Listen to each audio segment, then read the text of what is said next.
Har kuni shu ahvol. Telefon o'ynaganingiz o'ynagan. Yeysiz, ichasiz, kelasiz, yotasiz, ketasiz. Bir xil ssenariy. Yana telefon o'ynab o'tiribsizmi? Qachonda bir ishni boshini tutasiz. Ish ham mayli, bir romantika qilishni ham bilmaysiz, ey.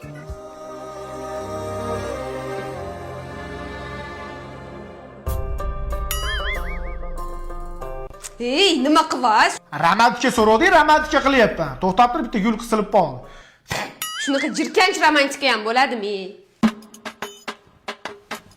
Endi PlayStation o'ynayapsizmi? Keling, sizni bir gazingizni berib qo'ying. Keling.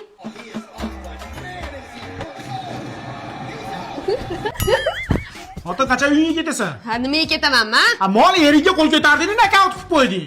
Bir umr qolaman, keyin ketaman. Yuring, mana bu yoqqa gap bor sizda. Qachongacha telefon o'ynaysiz? Anjonli bola degan nomingiz bor, biron bir biznes qiling. To'g'ri aytasan, anjanli bola deb logo qilamanda, yaxshi bitta narsa ishlab chiqaraman. Men ketdim. To'xting, avval brendingizni patent qildiring. Assalomu alaykum. Intellektual biznes patentlash markaziga xush kelibsiz. Aka, agar brendimni patent qildirmasam nima bo'ladi? Agar brendingizni vaqtida patentlab qo'ymaydigan bo'lsangiz, sizning nomingizdan hamma viloyatda xohlagan odam foydalansa bo'ladi. Eng yomon tarafi, sizdan oldin patentlab qo'yishsa, siz birinchi ochgan bo'lsangiz, nomingizni o'zgartirishga majbur bo'lasiz. Yetmaganiga katta miqdordagi shtrix ham to'lashingiz mumkin. Aka, sizlarda yomon ko'p san'atkorlar kelib patent qildirishar ekan brendini. Albatta, intellektual biznes patentlash markazimiz o'zini brendini rivojlantirgan barchaga har doim xizmatga tayyor. Bu odam yana telefon o'ynab yotibdimi?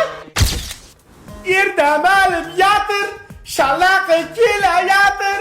Voy, shalaqi kelayotir.